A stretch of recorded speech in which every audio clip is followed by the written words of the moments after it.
شیطان سے حفاظت، شیطان سے مقابلہ کیسے کرے۔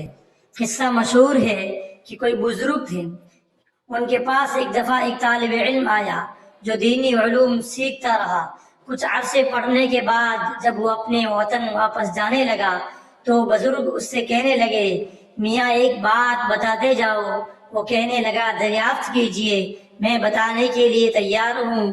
وہ کہنے لگے، اچھا یہ بتاؤ، کیا تمہارے ہاں شیطان بھی ہوتا ہے؟ وہ کہنے لگا، حضور شیطان کہاں نہیں ہوتا، شیطان تو ہر جگہ ہوتا ہے۔ انہوں نے کہا، اچھا جب تم نے خدا تعالیٰ سے دوستی لگانی چاہی اور شیطان نے تمہیں ورغلا دیا تو تم کیا کرو گے؟ اس نے کہا، میں شیطان کا مقابلہ کروں گا۔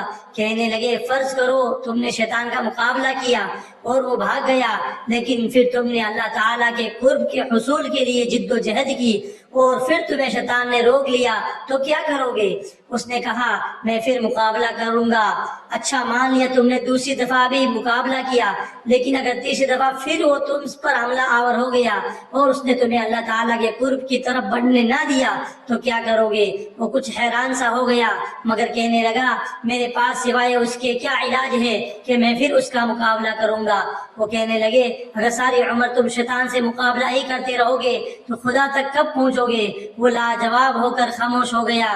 اس پر اس بزرگ نے کہا کہ اچھا یہ بتاؤ، اگر تم اپنے کسی دوست سے ملنے جاؤ اور اس نے ایک کتا بطور پہرے دار رکھا ہوا ہو اور جب تم اس کے دروازے پر پہنچو تو وہ تمہاری ایڑی پکڑ لے تو تم کیا کرو گے؟ وہ کہنے لگا، کتے کو ماروں گا، اور کیا کروں گا؟ وہ کہنے لگے، فرض کرو تم نے اسے مارا اور وہ ہٹ گیا، لیکن اگر دوبارہ تم نے اس دوست سے ملنے کے لیے اپنا قدم آگے بڑھایا اور پھر اس نے تمہیں آ پکڑا تو کیا کرو گے؟ وہ کہنے لگا، میں پھر ڈنڈا اٹھاؤں گا اور اسے ماروں گا۔